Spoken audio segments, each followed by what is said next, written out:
Do you like chocolate? More than half of the world's population eats chocolate every week.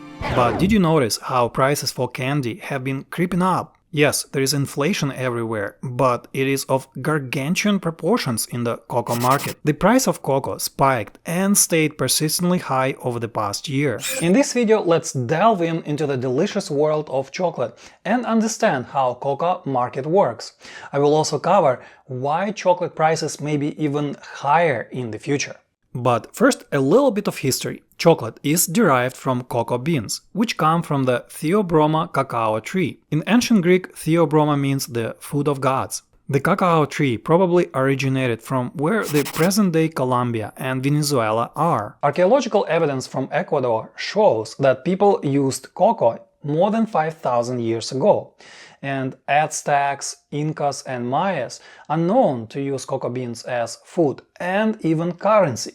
In Aztec mythology, a trickster god with a complicated name taught Aztec people how to ferment, roast and grind cocoa beans before mixing them with water. This trickster god also gave instructions on how to mix ground cocoa with chili to make a well-known spicy cocoa drink. Christopher Columbus was the first outsider to try cocoa, and it took some time for cocoa products to take hold in Europe. First, cocoa drinks were sweetened, which made them more palatable. Later, a Dutch chemist, Conrad von Hutten, came up with the alkalizing technology in 1828. This is also known as Dutch processed cocoa. Alkalizing cocoa reduces its acidity, sourness and bitterness. Most of the Dutch processed cocoa is used in baking ice cream, pastry and hot chocolate. Conversely, the majority of chocolate bars at grocery stores use regular ground cocoa. Hence, they have that familiar bitter taste. Cacao tree is very capricious when it comes to the climate for it to thrive. The ideal conditions are on a belt 20 degrees north and 20 degrees south of the equator. The ideal temperatures for the tree range between 65 to 90 degrees Fahrenheit. As for the water, cacao trees must have enough rainfall of at least 400 inches, but no more than 1,100 inches. And on top of all this, cacao trees need protection from direct sunlight and strong winds. So as we see, cacao trees are very demanding and thrive in tropical rainforests. In the 17th and 1800s, Europeans introduced cacao seeds to other regions outside of South America. The cacao trees sprang up in the Caribbean, later in Ghana, Nigeria and Cameroon. And around 1905, the cacao trees reached Ivory Coast. And the rest is history. As it stands now, West African countries are the largest producers of cocoa in the world. There are three broad types of cocoa varieties. These are Forastero, Criollo and Trinitario. Forastero is the most popular variety, making up roughly 80% of all cocoa production. It originated in the Bahia region of Brazil. Forastero variety is mostly cultivated in Africa and Southeast Asia. The reasons behind Forastero's popularity are quite simple. They resist diseases very well and have high yields. But Forastero's beans are known for their bitter and acidic taste. Criollo accounts for roughly 10 to 15% of cocoa production. It is common in Central and South America. Criollo cocoa tends to be expensive as it creates the finest quality of chocolate. Unfortunately, while it scores high on taste, Criollo cacao tree is susceptible to diseases. On top of that, Criollo cacao trees have lower yields. Finally, there is a Trinitario. It's a hybrid between Criollo and Forastero cacao trees. The idea is to combine disease resistance from Forastero with a great taste from Criollo. As it stands now, Trinitario accounts for roughly 5% of all cocoa production, and farmers from Venezuela, Ecuador and some parts of Southeast Asia cultivate it.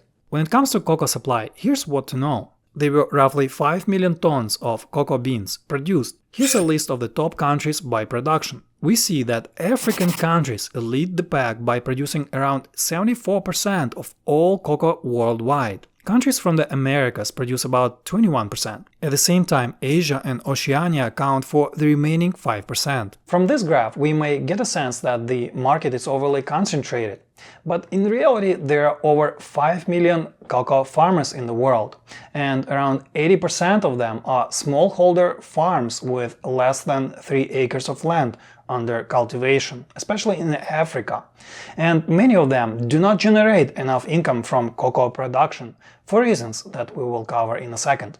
Collecting cocoa pods is a grueling task which gets done mostly by hand and machete. A typical cocoa farmer is poor and middle-aged and must rely on other sources of income. And what's ironic is that they cannot even afford that bar of chocolate. In 2019, the World Bank described the cocoa sector as not inclusive. 54% of farmers live below the poverty line, earning less than $1.20 a day. Barely anything has changed since 2019. What's more, child labor has been rampant in the cocoa industry. There was a 2020 report from the University of Chicago. They found that 1.5 million children work on cocoa farms. There is another thing that complicates the life of a cocoa farmer in Ghana and Ivory Coast, and that is the large and looming presence of governments there.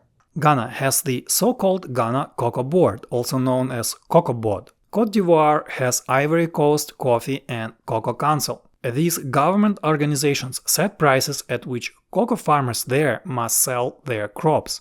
The idea is that each individual farmer is too small to negotiate a good price on the market. Instead, the government makes all the decisions for them. In return, the government can shield farmers from price fluctuations and pay a guaranteed price. Also, governments provide other assistance to farmers. This includes education and fertilizer distribution. But with that comes many problems. A phrase by Ronald Reagan, "I am from the government and I'm here to help," comes to mind. According to La Croix International, farmers from Ivory Coast must sell their cocoa beans at $1.52 per kilo in 2024. At the same time, farmers in Cameroon, where there is no price fixing by the government, sell their crops at $6.44 per kilo. That is over 4 times more. There is very little doubt why cocoa farmers in Ghana and Ivory Coast have very little interest in responding to higher prices that we see in London or New York. They just won't see those fortunes, and instead they accumulate somewhere else in someone else's pocket. Actually, many farmers smuggle cocoa to get higher prices, or forgo growing it altogether. Instead, they chose to sell their land to illegal gold miners, especially in Ghana. Overall, the Economics 101 tells us that when there are higher prices, the producers will tend to produce more to take advantage of those higher prices. But this market mechanism breaks down in cocoa market, and the involvement of governments in Ghana and Ivory Coast plays a big role in this problem. Of course, there were other factors that led to the recent price spike. Africa saw extreme rainfall conditions. In 2023, there was too much rain, and wet conditions caused the outbreak of black pod disease. It's a fungal disease that can decimate entire crops if left untreated with fungicides. To make things worse, the extreme rain in 2023 was followed by extreme dry conditions. This led to the so-called swollen shoot virus. This disease is mostly present in West Africa and can lower yields by 25% to 50% in years following the outbreak. The typical treatment for the swollen shoot virus is to cut down trees, but too many trees got infected. And if you cut down trees, you must wait roughly 5 years for the cacao tree to mature and start producing fruit.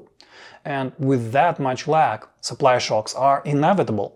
There is another looming problem that may drive cocoa prices even higher, and that is a new European Union law that aims to protect the world's rainforests. Starting from 2025, chocolate producers must show that their cocoa was not sourced from land cleared from the rainforests.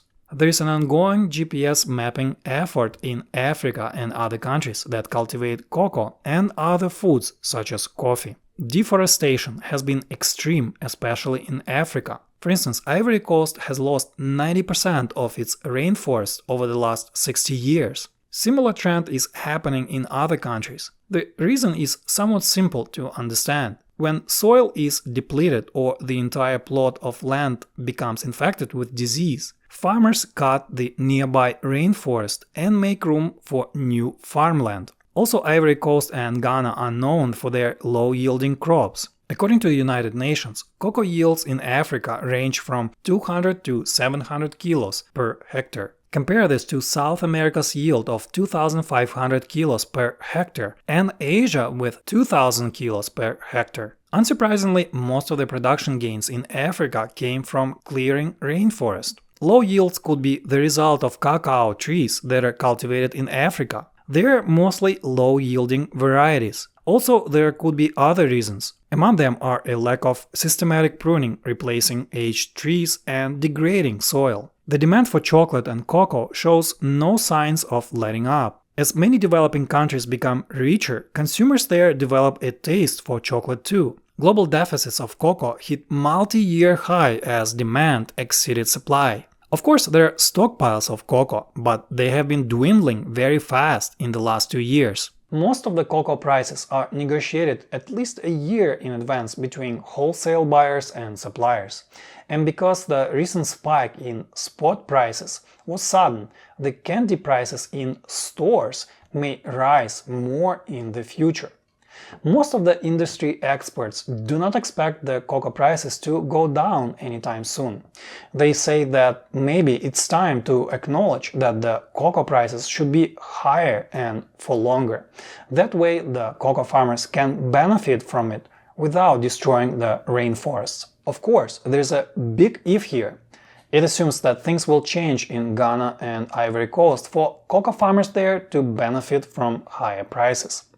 And that is it for this video, guys. I hope you enjoyed it. If you did, please give it a like and subscribe to my channel for more content on economic and investing topics. Thank you for watching.